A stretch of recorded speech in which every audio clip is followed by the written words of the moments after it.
refait le Mac, le podcast chaque semaine. Vous retrouvez sur le site www.onrefaitlemacom, mais également sur notre chaîne sur YouTube, sur Dailymotion, sur Watt, sur Vimeo, sur iTunes. Abonnez-vous sur Clubic, mais désormais sur TF1 News, sans oublier tous les mois dans le CD-ROM d'iCreate. Le débat sur l'actualité et les usages du Mac, de l'iPod, de l'iPhone et de l'iPad. Cette semaine, nous revenons sur Apple et le design. C'est la deuxième partie. Sommaire. Au sommaire d'On refait le Mac cette semaine, la seconde partie de notre opus sur Apple et le design. Retour sur le style actuel de la marque à la pomme qui se veut plus sage, voire un peu trop, une sobriété qui tranche avec la tendance psychédélique de la fin des années 90. Le design d'Apple est-il devenu plus conformiste? Son designer en chef, Jonathan Ive, a-t-il peur de prendre des risques? Quelles sont ses sources d'inspiration quand on sait qu'il a été beaucoup influencé par le style de la marque allemande Braun? Hommage ou osons le mot plagiat, nous en débattrons avec un designer, Jean-Louis Fréchin, qui a rencontré les dirigeants du design d'Apple.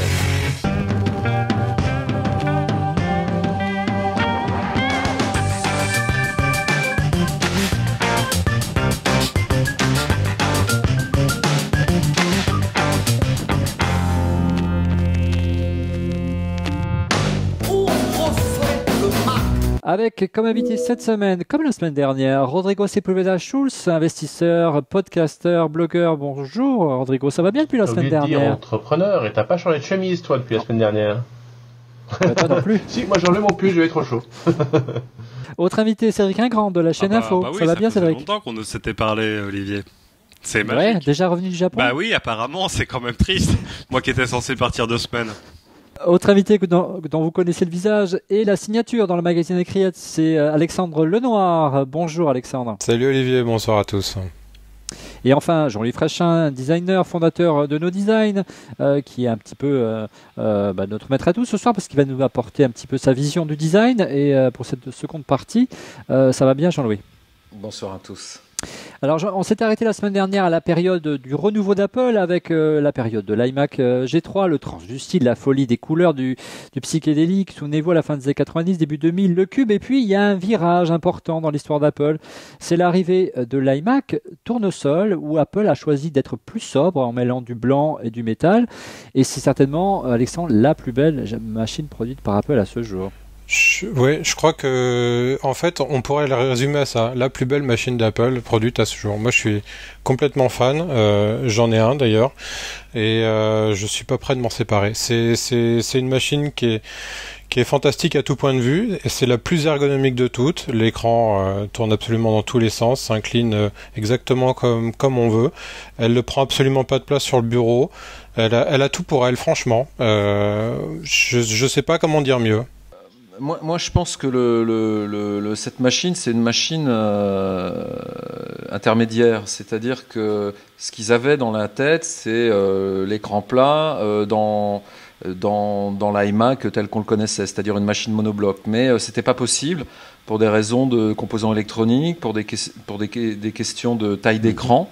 Les écrans étaient petits sur le tournesol, et que le vrai successeur de l'iMac Bondi Blue, c'est plutôt celui d'après, c'est-à-dire on a vu un moniteur et ce moniteur était aussi un ordinateur. Et là, la vraie révolution de structure de machine, de typologie de fonctionnalité était certainement plus dans la vision d'Apple que cette machine intermédiaire qui voulait faire cohabiter finalement une unité centrale avec un écran de manière élégante. Il n'empêche, c'est vrai qu'on a vraiment vécu des années 90, fin 90, début 2000, vraiment psychédélique chez Apple, avait vraiment de l'audace en matière de design et souvent d'une génération à l'autre, beaucoup de changements en termes de design.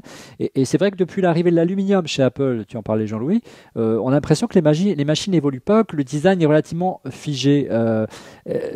Voilà, alors on se demande si aujourd'hui Apple n'a pas fait un virage trop sage parce qu'aujourd'hui il a gagné des parts de marché et que quelque part faire des machines aussi discriminantes parce qu'elles sont très très très différentes et elles choquent dans un intérieur positivement, ça ne fait pas le consensus quoi. Alors il y a plusieurs réponses. Hein. La première, c'est regarder un MacBook Pro Titanium et regarder un Unibody et vous verrez, bien que les deux soient en métal, les différences de de qualité réelle et perçue entre ces deux machines. Le MacBook Pro intermédiaire qui était en aluminium, mais en alu embouti, a quand même des petits défauts, des déformations. Quand il commence à avoir un peu d'âge, ça brinque de partout. La nouvelle génération, les unibody, c'est un chemin vers une qualité réelle, exceptionnelle, un peu comme dans l'automobile Audi. Et ça, c'est un vrai chemin quand on fait des machines à plusieurs milliers ou millions d'exemplaires. C'est un vrai chemin compliqué. Alors l'unibody, pour ceux qui ne connaissent pas, donc c'est le fait de tailler entre guillemets dans la masse de la pièce d'aluminium le châssis de la machine, alors qu'auparavant c'était un puzzle. Aujourd'hui c'est toujours un puzzle, mais il y a des éléments forts qui sont taillés dans la masse. Il n'y a plus les côtés qu'on vient rajouter pour faire le boîtier. La coque est une pièce unique, c'est la structure, et la machine est produite à l'unité industriellement, ce qui a une vraie performance industrielle, c'est-à-dire que on peut changer le programme de carte mère, l'enveloppe ne change pas, et on est vraiment dans un peu une quête que tous les designers aimeraient atteindre, c'est-à-dire qu'on n'est pas uniquement dans une question de forme, mais plutôt dans une question de famille et de maîtrise des procédés pour arriver à des formes et à des qualités. Et le design est aussi beau dedans que dehors, mais totalement pas en rêve intellectuel, comme on le disait la semaine dernière, mais vraiment, là, pour le coup, dans tout le processus de conception de l'objet. Alexandre, ton opinion par rapport comme ça à la tendance du design d'Apple, effectivement, est-ce que tu penses qu'il y a vraiment des évolutions importantes de génération en génération, ou ça reste un petit peu Apple en garde sous la semelle? Alors, il y a une constante, c'est que Apple tend vers un minimalisme absolu, c'est-à-dire faire disparaître absolument tout ce qui n'a pas lieu d'être présent, en tout cas en façade. L'évolution, elle est là, hein. Si tu regardes bien, ne serait-ce que l'iPhone, on est arrivé à un téléphone avec un seul bouton, c'était inconcevable avant. Et si Apple pouvait enlever ce bouton qui est devant, il le ferait aujourd'hui, j'en suis persuadé. Mais C'est la constante, et ils le feront certainement. D'ailleurs, tu sais que sur l'iPhone, Steve Jobs a une exigence, enfin sur l'iPhone comme sur tous ses produits, c'est que ce qui est ajouté ne se voit pas. Et moi j'ai une anecdote là-dessus. J'avais discuté avec une chef d'entreprise dont je tairai le nom, qui est une bonne amie de Steve Jobs, enfin qui le connaît très bien et qui une bonne amie. Voilà. Et elle avait, enfin Steve Jobs avait au départ de l'iPhone avait envie, enfin avait voulu étudier la possibilité de mettre une sécurisation biométrique sur le téléphone, donc un capteur en silicium pour lire les empreintes digitales. Et alors pourquoi est-ce que ce truc-là n'est jamais arrivé sur l'iPhone? Simplement parce que c'est orange et que c'était impossible à noyer dans la masse et à faire disparaître. Voilà. Donc c'est vraiment, on sait le faire, mais on le fait pas parce que c'est pas beau. Ça a un nom en organisation, ça s'appelle quand les fous deviennent responsables de l'asile. Hein. C'est-à-dire que mais c'est ça, c'est quand la forme passe au-dessus de la fonction, quand on se dit ce serait tellement bien qu'on arrive à faire ça avec tel appareil. Ah oui, mais ce serait pas joli. Ah bon, d'accord. Mais moi je comprends parce qu'en plus c'est dans l'ADN de la marque, donc c'est normal. Il faut jamais oublier qu'on parlait de la taxe Apple la semaine dernière. Si on la paye, c'est pour avoir un truc différent. C'est-à-dire, c'est ce qu'on disait, mettre un iMac magnifique en alu, etc. chez soi, c'est déjà c'est un design statement, comme on dit, mais c'est aussi une question d'identité. C'est la même chose que dans la bagnole, en fait. Ils font exactement la même chose que dans la voiture. Jean-Louis a tout à fait raison de... Moi, je me souviens de Carlos Ghosn un jour, qui était venu dans une émission où j'étais chroniqueur, et il disait, oui, mais les gens, ils ont besoin de, et à un moment, j'ai éclaté, je lui ai dit, attendez, si les gens achetaient une voiture en seule fonction de leurs besoins, on aurait à peu près tous des Clio, et on serait heureux. Donc non, les gens n'achètent pas une voiture en fonction de leurs besoins. Moi, j'ai une voiture qui est dimensionnée 3 fois comme ce que j'ai besoin, et d'ailleurs, je ne l'utilise pas. Donc la boucle est bouclée. Et c'est pareil pour les Mac, à peu de choses près, dans l'ensemble. Mais c'est aussi une question d'identité et de projection de son identité. Bon, alors après, c'est aussi pour ça que Apple peut pas être ultra majoritaire. Souvenez-vous de cette photo qu'on a tous vue d'une école de journalisme à New York, où c'est un amphi et tous les mômes ont sur les genoux un MacBook, et il y a marqué Think Different, mais tous pareil, quoi. C'est-à-dire, voilà, on va être différents tous ensemble. C'est ça la limite du système. Apple a créé le marché de l'informatique grand public, et donc utilise les codes des industries grand public. Ils ont choisi par contre de positionner leur design dans quelque chose de raisonné plutôt que de spontané, c'est-à-dire quelque chose de relativement sophistiqué plutôt que quelque chose coup de cœur dont on se lasse très vite. Ce qui est une forme encore une fois, de conviction c'est pas le chemin le plus simple. C'est pas le chemin le plus simple pour arriver à cette sorte d'excellence et d'exigence. C'est aussi peut-être l'illustration que vraiment Jonathan Ive est véritablement le patron de design aujourd'hui et que maintenant il a créé une identité autour d'Apple qu'il n'y avait pas forcément à la fin des années 90 et il est très difficile. Ça s'est évoqué très rapidement tout à l'heure, mais on a oublié de le dire en fait. Le seul fantasme, c'est d'ailleurs pour ça que Steve Jobs et Steve Wozniak ne vivent plus ensemble. C'est parce que Wozniak, lui, ce qu'il voulait faire, c'était refaire HP. Sa seule ambition dans la vie, c'était d'être ingénieur chez HP et puis après de recréer HP, ce qui aurait quand même été assez correct. Bah oui, le garage à Silicon Valley, enfin c'est la même, voilà. Tout pareil. Ce que Steve Jobs voulait faire, lui, il voulait être Sony. En tout cas, une chose est sûre, pour revenir à Jonathan Ive, Jean-Louis, toi qui as eu la chance de rencontrer les designers d'Apple, il a déjeuné avec Jonathan Ive, on veut tout savoir. Il ne faut pas le dire. Tu peux véritablement, aujourd'hui, les patrons au sein d'Apple, les patrons, c'est ceux qui donnent le tempo et qui indiquent les directions, c'est les designers aujourd'hui. Quel exemple tu peux donner concrètement ? Alors démenti, j'ai pas déjeuné, j'ai dîné, c'est pas pareil. C'est mieux. D'abord, c'est mieux. Non mais ça c'est les journalistes, tu sais, ils déforment toujours un petit peu. Le design chez Apple, c'est une équipe. Et quand on rencontre ces gens-là, ce qui est le plus étonnant, c'est leur incroyable modestie et le fait que c'est vraiment un team soudé. Jonathan Ive les protège assez des pressions de l'entreprise pour les laisser développer les produits. Et le processus d'intégration de cette équipe est très long parce que c'est comme si on rentrait dans une famille qui est finalement très peu nombreuse. À l'époque, ils étaient 14. Ça a un petit peu grossi depuis, mais c'est vraiment des gens étonnamment liés. On dirait plutôt une bande de copains ou une équipe de rugby qui va jouer le samedi qu'un team avec la pression de ne jamais se tromper. Ils sont tous habités, au bon sens du terme. Jonathan Ive peut-être plus que les autres. Il a un sens de l'exécution, de la qualité. Il est devenu fou quand un des projets qu'il faisait en Angleterre, une baignoire, avait été salopé par le fabricant pour qui il travaillait. Il en était malade. Et chez Apple, il n'est pas malade de ce qu'il fait parce qu'il a à peu près tous les moyens pour arriver à l'exigence qu'il veut mettre dans les produits, avec le grand inspirateur, c'est-à-dire qu'on ne peut pas parler des 14 sans parler de Steve Jobs, qui fait partie de l'équipe de design d'Apple. Il dispose de moyens vraiment peu ordinaires pour un département de design au sein d'une entreprise. Bon, j'espère pas trahir de secret, sinon je serai la semaine prochaine. Mais ils m'ont dit une phrase lors d'un dîner, lors de ce dîner, ils m'ont dit une phrase. Chez Apple, on ne fait pas de rendu de projet, il n'y a pas de présentation. Nous décidons ce que nous produisons. Et Steve faisant partie de l'équipe, il n'y a pas de présentation des produits à qui que ce soit, sauf un moment au board, mais pour dire voilà ce qu'on sort. Ça, c'est assez étonnant.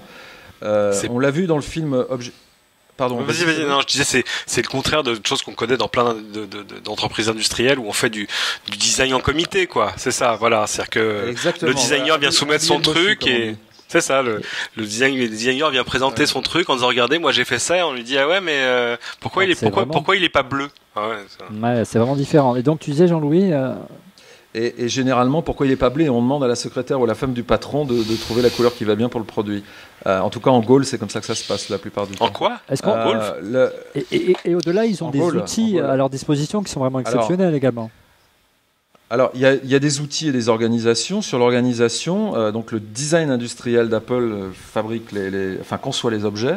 Et ils ont un département à côté qui s'appelle Design Produit, qui sont des ingénieurs qui aident à industrialiser les produits. Donc vous avez 200 ingénieurs au service, de 14 designers.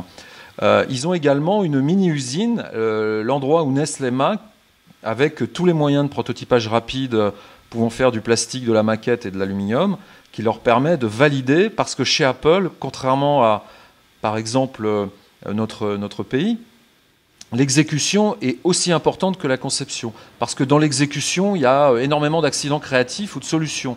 En France, on conçoit et ensuite on fait exécuter par d'autres. Chez eux, il y a une boucle, c'est très américain, bien que la plupart en majorité soient plutôt européens d'ailleurs. Il y a une boucle itérative entre conception et exécution. On ne sépare pas ça, ce qui se voit dans les produits à l'arrivée. On en parlait tout à l'heure, il a un grand inspirateur, et non pas aspirateur, même s'il en a dessiné quelques-uns, Jonathan Ive. C'est Steve Jobs. On parlait de l'iMac en début d'émission, l'iMac G4. Effectivement, c'est lui qui l'a raconté lors d'une interview. Il a présenté le premier projet de l'iMac G4, c'était l'iMac tel qu'il est aujourd'hui, et Steve Jobs l'a retoqué parce qu'il trouvait ça un petit peu banal pour l'époque. Il voulait, tu pourrais pas me faire un truc façon lampe de bureau et clac. Voilà, mais c'est comme quoi, hein, c'est l'étincelle. Et je me souviens d'une conversation que j'avais eue avec il y a quelques années, relativement récemment, avec voilà, j'ai un trou, avec Philippe Stark, voilà, ça revient. Vous me disiez qu'il avait rencontré Steve Jobs et que pour lui, le vrai designer d'Apple, il me regardait droit dans les yeux, c'est pas Jonathan Ive, c'est Steve Jobs. Comment on peut interpréter cette déclaration ? Dans le design, il y a un peu deux types de designers. Il y a ceux qui résolvent des problèmes, puis il y a ceux qui trouvent des solutions. Et dans le tandem Steve Jobs, Jonathan Ive, il y en a un qui réfléchit au que faire, c'est-à-dire un petit peu où va être le marché, comment on va pouvoir changer la vie des gens, et l'autre qui réfléchit au comment le faire le plus harmonieusement possible. Et les deux font la paire, une espèce de Janus, un hydre à deux têtes, et ils sont extrêmement complémentaires, c'est-à-dire que Steve Jobs a trouvé non pas la main qui peut exécuter ses fantasmes, mais disons une partie de son cerveau gauche qui lui permet d'aller jusqu'à une main qui fabrique les produits. Avec l'équipe, hein, parce que l'équipe, encore une fois, est vraiment très très importante dans le design team d'Apple. En tout cas, en t'écoutant, ça semble démentir une rumeur qui est apparue il y a quelques semaines, comme quoi Steve Jobs serait sur le départ. Steve Jobs. Allez, on va y arriver. Jonathan Ive est sur le départ, c'est dur, il est tard, croyez-moi, regardez l'heure qu'il est. Parce qu'apparemment, il dispose de moyens et des pleins pouvoirs, donc ce serait très étonnant, messieurs, que Jonathan Ive s'en aille, quoi. Non, je pense que la force de Jonathan Ive, c'est Steve Jobs. C'est-à-dire que c'est la force d'Apple d'ailleurs. Hein. C'est ce qu'on disait tout à l'heure sur le design en comité. C'est un truc qui a pas cours chez Apple. Pourquoi ? Parce qu'à la tête d'Apple, il y a quelqu'un il y a un pouvoir absolu. C'est-à-dire la dictature, finalement, ça a de bon côté. Quand on a le pouvoir absolu, on n'a pas besoin de se soumettre à personne. Qui, chez les actionnaires d'Apple, va dire à Steve Jobs, non, le produit que vous voulez faire, on n'est pas sûr que ce soit une bonne idée. De toute façon, ils peuvent rien dire. Ils sont même pas au courant. Ils le découvrent aussi le jour de la keynote. Donc Jobs est à l'abri là-dessus et du coup ça met à l'abri Ive, c'est-à-dire que si ça plaît à Jobs, ça sort, c'est tout. Et il a la légitimité et le pouvoir pour faire justement que... Regardez ce qui se passe dans des entreprises, exemple comme Microsoft. Toutes choses égales par ailleurs. Microsoft, il y a dans les labos des trucs extraordinaires. Souvenez-vous de Courier, cette fameuse double tablette où très tout l'interface magnifique, etc. Mais le temps que ça passe par les fourches Codine 2, en fin de cycle, il y a quelqu'un, alors est-ce que c'est Ballmer ou est-ce que c'est un autre qui dit ouais mais tu vois t'es gentil parce que ça s'imprime pas bien dans la stratégie 2, etc., etc. Ça n'empêche pas que Apple aussi fait des erreurs. Il y a des choses qu'ils auraient dû faire ou dû sortir qui ne sortent pas ou l'inverse. Et on le saura jamais. Mais la différence aussi, c'est que nous ne le saurons jamais. Ouais. Donc la grande force de Ive, c'est qu'il y a son seul interlocuteur, c'est Jobs, qui lui dit moi j'ai envie qu'on fasse ce type de produit, tu me le design, et si ça plaît à Jobs, et ben ça sort. Et c'est tout. Il y a pas de négociation et ça leur permet en plus d'avancer un peu plus vite. Moi j'avais une question pour Jean-Louis Fréchin, parce que tant qu'il en est à nous déballer tous les secrets d'Apple. On a entendu la deuxième émission pour ça. On va essayer de monter voilà. Il y a un truc dont on a parlé plusieurs fois, ça fait partie des brevets déposés par Apple, mais qui impacte directement le design et la production industrielle. C'est cette espèce. Là, tu te rends compte qu'il est en train de transpirer, mais tout le monde en a parlé partout, mais peut-être que Jean-Louis a une vue plus claire là-dessus. C'est ce fameux liquid metal, cette espèce de nouvelle matière qui permettrait de faire un peu de l'unibody mais moulé. J'ai rien compris. Alors c'est ça, hein, le liquide métal, c'est cette petite trappe dans lequel on glisse. Je crois que c'était juste le petit trombone qui est livré avec pour l'ouvrir. C'est la trappe. C'est une technique de forge, donc comme une technique du 19e siècle, mais avec les techniques de cristallographie et nanotechnologique d'aujourd'hui. Donc c'est une manière de mouler le métal comme on moule le plastique. Et Apple s'est intéressé à la seule entreprise qui maîtrise aujourd'hui cette technologie, donc a transformé quelque chose qui venait de la science dans un élément industriel. Et quand Apple s'intéresse effectivement à une technologie ou un matériau, il l'explore, il la teste. Ils ont des gens pour ça, des sortes de spécialistes des matériaux, des ingénieurs qui qui vont chercher les éléments les plus intéressants. Donc le liquid metal, certainement, c'est une des options qui permettra de changer le form factor. Ça permettra de faire quoi, très pratiquement? Ça permet par rapport à l'aluminium, ça permet de mettre en forme autrement la matière plutôt que de la fraiser, c'est-à-dire la technique avec laquelle on fait les avions. On enlève des copeaux qu'on recycle et qu'on remet, la manière dont sont faits les avions, les unibody, on pourra vraisemblablement mouler des pièces compliquées. Dans l'iPhone 4 et dans le bumper de l'iPhone 4, le bumper de l'iPhone 4, c'est une pièce industrielle parmi les plus compliquées jamais produites chez Apple et donc dans le monde, parce qu'elle convoque de la bi-injection, plastique-métal, du métal injecté de cette technologie, des pièces forées. Enfin, il y a une conjonction d'éléments qui sont faits quasiment par la même machine. Cette petite pièce de rien du tout qui les a bien aidés avec l'histoire de l'antenne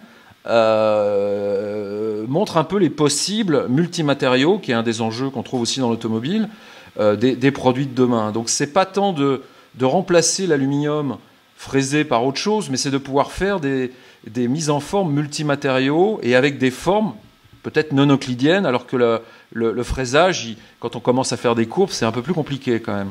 Donc le liquid metal, c'est un peu tout ça. Rodrigo, toi qui es entrepreneur, est-ce que ça te surprend comme ça qu'on donne les pleins pouvoirs à un designer? Alors je parle sous le contrôle de Jean-Louis, mais il m'en voudra pas. Parfois ça peut se retourner contre soi et on l'a vu lors de l'histoire de l'Antenna Gate, où là on a critiqué les designers en disant voilà, on a tellement pensé au design qu'on a plus écouté les ingénieurs en disant mais oui, mettre une main sur une antenne, ça provoque des dégâts. Apple, c'est pas que son design. On a parlé pratiquement que des machines, des Mac.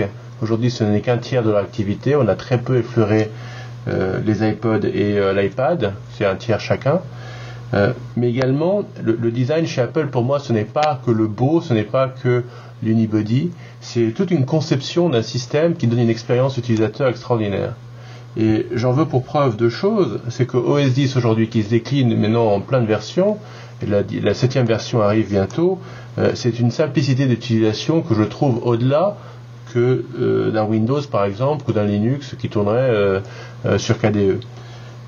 J'en veux également pour preuve, si on prend l'environnement iOS de développement, c'est exactement les mêmes codes graphiques, les mêmes codes d'interaction que l'on trouve depuis la première version de l'iPhone qui est sortie en 2007, qu'on utilise aujourd'hui. Ça n'a pas changé.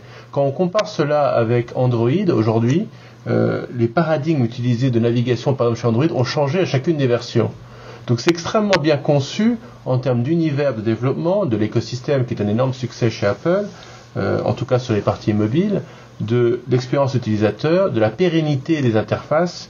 Donc il n'y a pas que la partie design que l'on donnerait à Jonathan Ives, il y a tous les autres VP ou senior VP qui s'occupent du système d'exploitation, qui s'occupent des interfaces. Et puis vous soulignez, il y a 3 numéros, la sortie de l'iPad 2 avec GarageBand. Vous avez beaucoup insisté sur l'univers de GarageBand sur l'iPad 2. C'est ça aussi Apple. Et ce n'est pas que le design de son matériel, mais c'est l'expérience qu'ils transmettent. Apple ne donne pas le pouvoir à un seul mec. Apple donne le pouvoir à plein de mecs qui tous ensemble ont créé une expérience extraordinaire, extrêmement intégrée. Verticalement, ils intègrent à la fois le matériel, l'OS, les applis, voire l'écosystème et les applis qui se vendent par-dessus.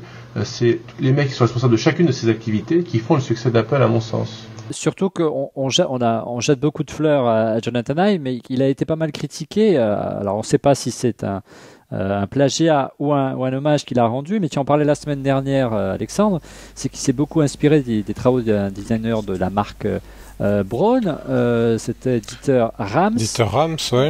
Je sais pas si on peut vraiment parler de plagiat en termes de design. Il y a ça qui évoque le Power Mac. C'est le Pro T1000, hein. C'est une radio. Le Mac Pro, pardon. C'est une radio déjà. Et qui reprend le principe de l'ouverture du Power Mac, du Mac Pro par la suite. Tout à fait. Et la grille. Et le form factor, et la grille, etc. Il y a la radio, il y a l'interface de la calculatrice. Ça, c'est l'iMac, c'est un radiateur. Voilà, il y a beaucoup de choses. Ça, c'est l'iPod, si on veut, hein, le premier iPod. Là, l'iPod, on voit même l'inspiration de la molette. Et puis, il y a aussi la petite soucoupe volante Airport qui ressemble étonnamment à la lampe torche Discus, toujours de chez Braun.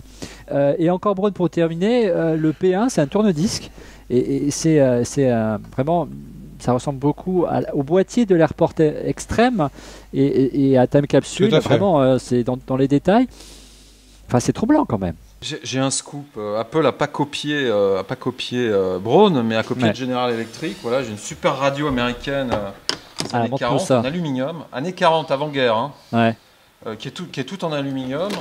Il y a des trous comme sur le Mac, là, parce que dans l'aluminium, on fait toujours les trous pareils. Et je trouve que c'est plus proche de l'écran, de la caméra. Vous voyez, c'est beau. Et pourtant, c'est pas un Mac, c'est General Electric. Puis c'est lourd, c'est costaud. Je suis assez d'accord. C'est-à-dire que Jonathan Ive, il est anglais, donc il est européen. Il a ses influences. Il y a une culture européenne qui est celle du Bauhaus et des Italiens. Et qu'au même faisceau de contraintes et aux mêmes utilisations de matériel, et quand on est né dans un continent qui a créé un design très porté sur la forme et la fonction, on a des réponses qui sont un peu inscrites dans une sorte de continuité. Alors il faut plutôt le prendre comme un hommage à l'Europe et à l'éducation, la formation et notre culture qu'un plagiat stricto sensu. C'est plutôt... tous les architectes qui font des angles droits ne font pas du Mies van der Rohe ou du Le Corbusier.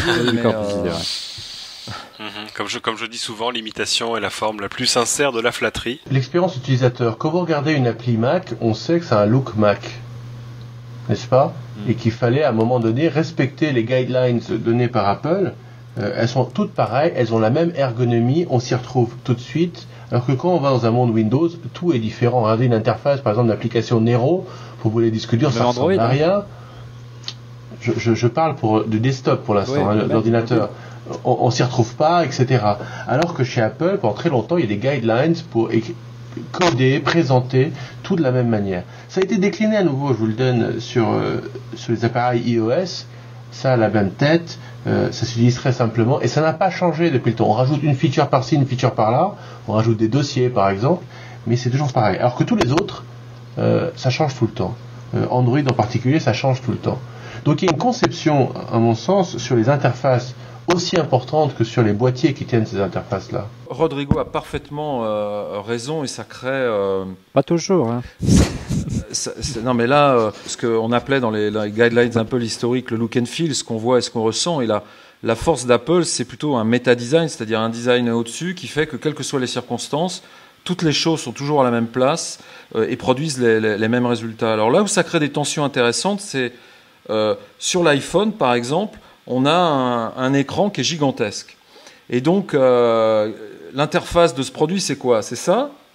C'est ça? Ou c'est l'interface? Et sur les produits type iPad, iPhone, l'interface, au sens du boîtier, devient finalement ce qu'il y a sur l'écran. Et forcément, ça crée... Alors, je ne sais pas comment ça se passe chez Apple, mais ça crée des obligations de travailler ensemble, ou peut-être des tensions, mais on ne peut pas considérer ces appareils-là sans parler d'expérience, sans parler d'UI, c'est-à-dire d'interface utilisateur, et du fait que le design d'aujourd'hui, c'est plutôt ça que la boîte. C'est plutôt ça que ce dont on a parlé précédemment. Et tout le monde a essayé de copier, à part Windows, sur le mobile, tout le monde a essayé de copier ce que fait Apple. Les icônes affichées, les pages dans lesquelles on navigue, les grilles, les classes d'objets quand on les code, etc. Oui, et on ne peut pas forcément déposer un design... voilà, quand on crée un objet, c'est parfois un petit peu... Non, une grille d'application avec des icônes, c'est quand même très compliqué à déposer. C'est les spécialistes Apple pour déposer à tout azimut. Oui, c'est vrai, ils déposent à tout va. Oui, nos amis américains ont cette capacité à déposer des protections sur beaucoup de choses. Microsoft, le double-clic. Apple, le pitch avec les 2 pouces. Ce qu'on ne peut pas faire en Europe, ça nous dessert un peu paradoxalement, mais ils ne se privent pas de protéger la moindre petite invention d'interface, quitte à faire du troll, c'est-à-dire à déposer tout et n'importe quoi pour pas être embêté. On se demandait si l'iPhone n'était pas un cheval de Troie pour déployer des produits Apple, et finalement ça s'est développé comme produit de par lui-même, la catégorie iPod, la catégorie iPhone, la catégorie iPad. Mais en effet, le méga bénéfice, à part d'être beau, parce que c'est quand même assez joli, et il y a un travail graphique assez poussé sur les applications à la fois OS X et iOS, c'est qu'on s'y retrouve tout de suite. C'est que tout est la même chose. Donc le bénéfice client, c'est qu'on est dans un univers connu. Et qu'on rentre dans un iPhone, et tiens, ça va être aussi simple à utiliser d'aller sur un Mac, par exemple. Et ça n'a rien à voir avec le boîtier Unibody, ça. c'est aussi ça qui, à mon avis, les retient de faire beaucoup de choses. Et là, je laisserai Rodrigo développer le dilemme de l'innovateur. C'est-à-dire que quand vous êtes un challenger, bah, c'est pas grave, vous pouvez prendre des risques, comme à l'époque de l'iMac premier du nom, par exemple, parce que c'est pas grave, de toute façon, vous n'avez rien à perdre. C'est ça où vous mourrez. Ouais. Donc c'est double down, c'est allez, c'est tout sur le rouge. Et voilà. Vous voyez, il a même le livre, la totale. Et à l'inverse, et c'est souvent des défauts de grosses boîtes, c'est que plus vous êtes gros, plus vous avez un existant à sauvegarder, et plus vous êtes quand même forcé de prendre des précautions en disant, attends, c'est ce qui est arrivé par exemple à Microsoft. Exactement. Quand vous vendez des centaines de millions de Windows, vous vous dites, attendez, si on refait Windows, vous voulez dire changer, oui, mais alors pensez à nos centaines de millions de clients chez qui ça va avoir des impacts. Et ça, c'est normal, c'est des trucs c'est des problèmes de grosses boîtes. Et c'est vrai qu'au fur et à mesure que l'Apple gagne du terrain, que ce soit sur le mobile, sur pas mal de choses, il y a des choses qui avancent moins vite ou moins vite qu'on le voudrait. Et j'ai vu un très bon papier cette semaine sur les 10 choses qu'il faudrait changer dans iOS, le système de notification, etc. Toutes ces choses qui ont avancé plus vite ailleurs, chez Android par exemple, parce qu'Android avait moins d'existants à sauvegarder. On n'a absolument pas parlé de l'impact d'Apple sur l'industrie.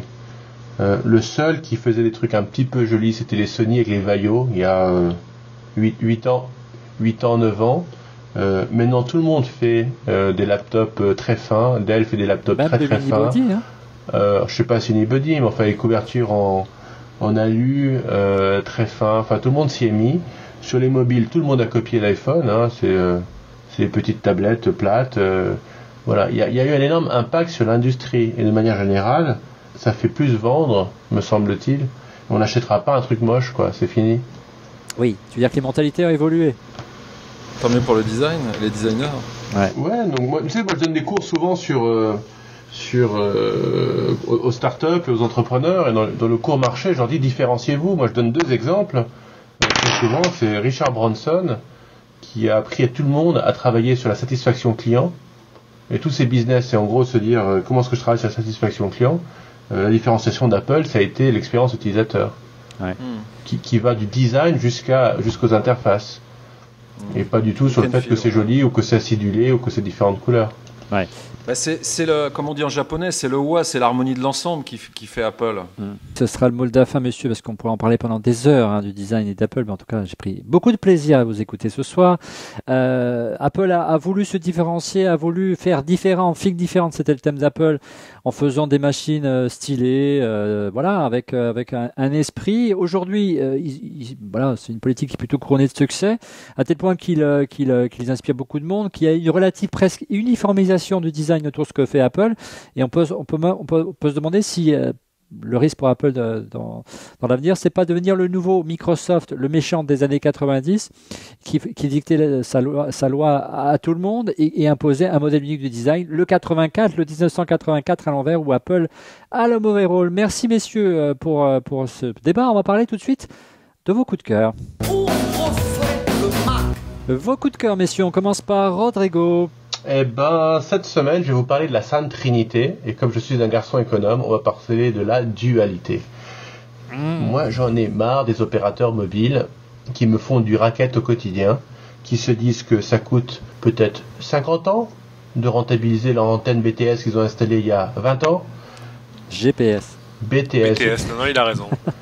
C'est les base stations, je sais pas quoi. Et donc, je vais vous proposer 3 applis, mais une est devenue obsolète la semaine dernière, pour arrêter le racket des opérateurs mobiles. La première, Viber. Viber, vous appelez sur réseau Wi-Fi, en peut-être 3G un jour, n'importe qui est sur Viber, et hop, vous ne payez plus la communication, c'est magique. Oui, je sais, Skype et tout ça le faisait avant, mais c'est tellement bien intégré, Viber, que c'est vachement bien. Les SMS.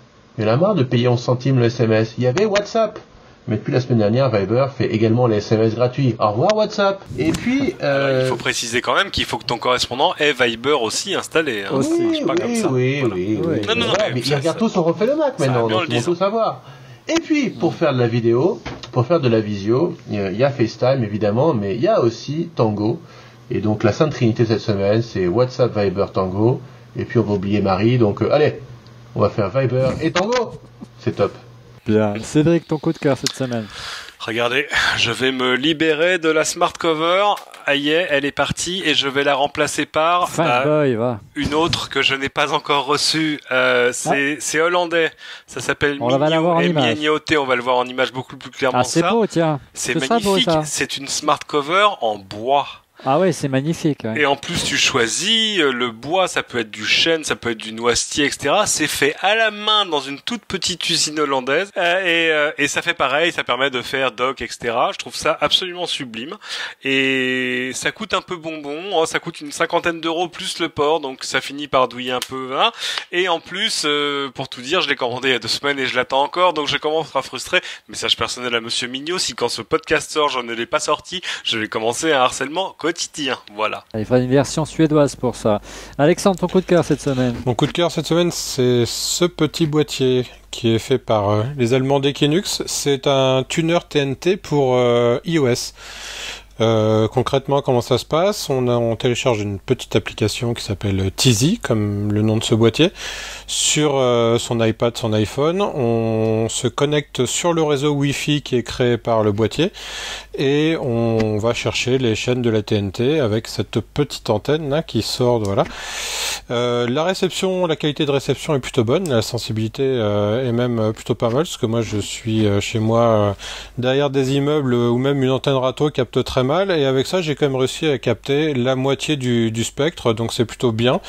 Et voilà, ça coûte je sais plus combien, 140 €, quelque chose comme ça.